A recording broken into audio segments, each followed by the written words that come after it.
Hey, this is TJ with Solutions by TJ. And listen, today is going to be an amazing day. I have some beautiful guests for you guys.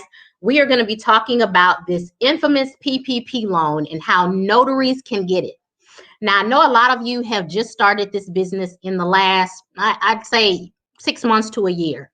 Have no fear, because if you have done any type of side hustle before now, if you've driven for Uber, if you've done Instacart, if you have babysat kids, whatever you've done, you still might qualify for the PPP loan. But don't let me tell you, because I brought the experts to tell you.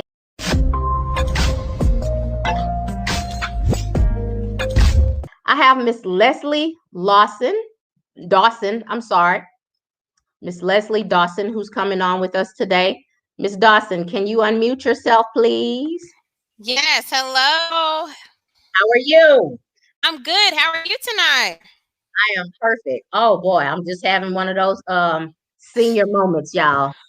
Y'all know. Oh, Hold on, I gotta come out of this wool. Wait a minute. I'm here, y'all, but I gotta come out of the wool. All right, so Miss Leslie, tell them what you got for them today. absolutely. Well, my partner and I, Renee Dentman, we're so excited to be with you all tonight. We're going to talk to you about the Paycheck Protection Program loan. It is forgivable, and from here on out, we'll just refer to it as the PPP. I'll tell you a little bit about me. I am a licensed real estate broker in North and South Carolina. I'm the owner of A Plus Development Group, which is a full service firm, and I'm also a loan signing agent, so I can definitely relate. And my partner is an accountant by trade, and she owns a loan signing agency. So we're excited to bring to you all the information that we have in regards to the PPP. We definitely wanted to help our fellow notary community, let them know if they were eligible for the program or not, and answer any questions that you guys may have tonight. Awesome, awesome, awesome. So thank you, ladies, first of all, for coming, because this is important. Like, I've thought about the PPP loan myself, like I explained to y'all. What's going on here? Okay, I gotta get on the camera. Okay, so like I explained to y'all, I've thought about it myself, and I just, you know what? I just didn't want to mess up. So I think there are a lot of people who don't have a good understanding of, one, what the qualifications are. Two, what can get yourself sent to jail? Hello? Yes. Hold on. Absolutely. Wait. Number one, what can get you sent to jail? Number Let's two, what just, can get you yeah. sent to jail?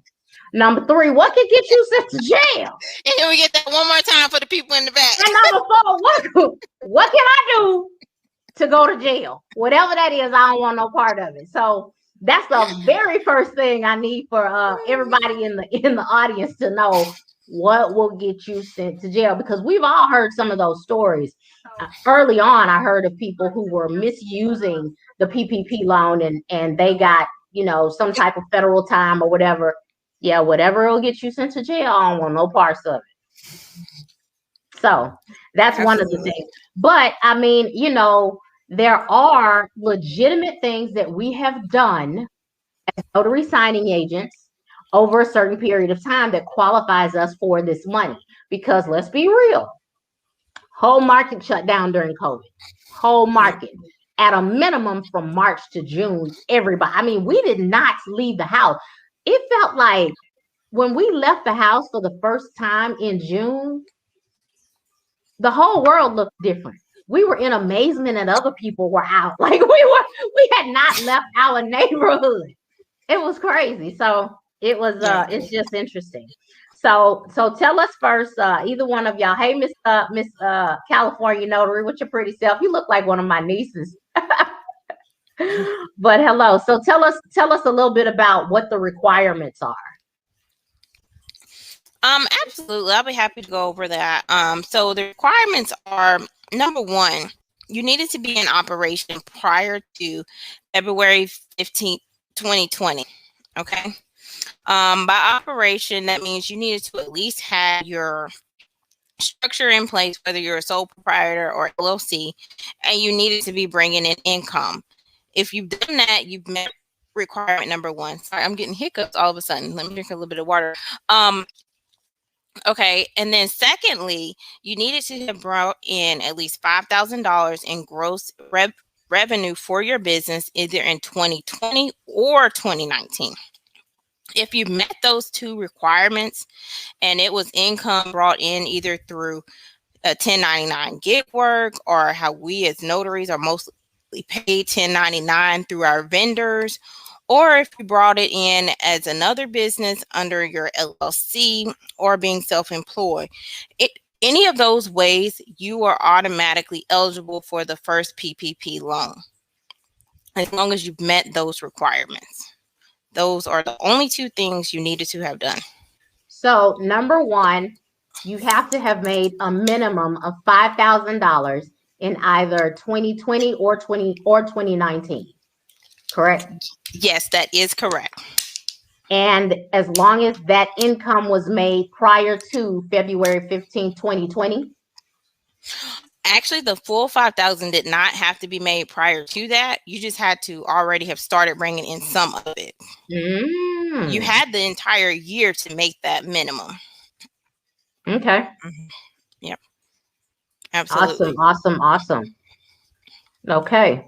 So as far as so it sounds like, I mean, if that's the only two requirements, y'all can ask any questions that y'all have. So, okay, the number one question again, how do you go to jail? Okay. That is quite simple.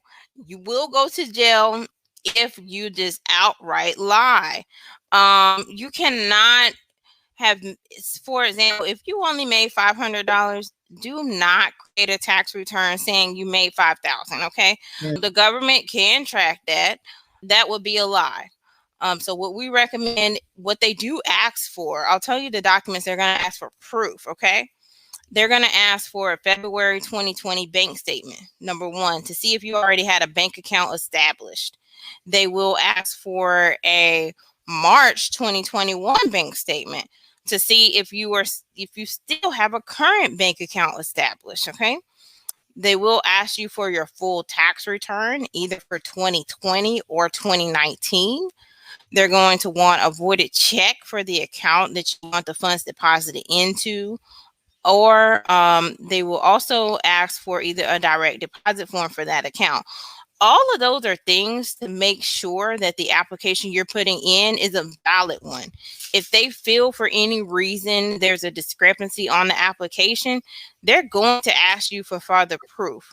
So we have had some cases where people have tried to commit fraud, unfortunately. They haven't filed taxes in years, or they were working under the table, or they weren't true entrepreneurs, right?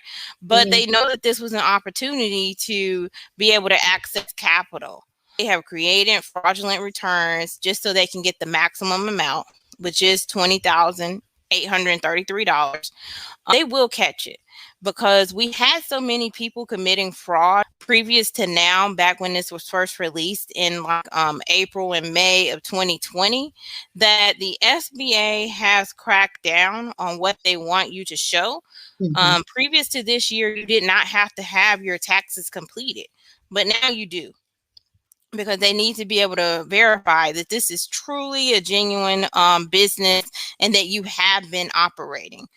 Another thing that they're going to do is ask you when you establish your business. So that start date is very important. If you fill out your application and you really know you didn't start until May, they're going to look at that. They're going to look at that farther in detail and scrutinize it to see, okay, what proof do you have that you were operating prior to May? So that's why they are asking for the bank statements. Gotcha. Okay, that makes sense. So lying, like Thomasina said, what can get you to go to jail? Lying. Lying. Yep, pretty much. Simple as that. But yeah, so while she comes up, so okay, so it sounds really, really easy. So as long as you have your paperwork in order, so it doesn't matter whether you're a sole proprietor or an LLC, is that correct? That is correct. You can be a sole proprietor or an LLC, or you can even be a corporation, as long as you paid yourself and show a Schedule C in your tax return, or you have W-2 employees.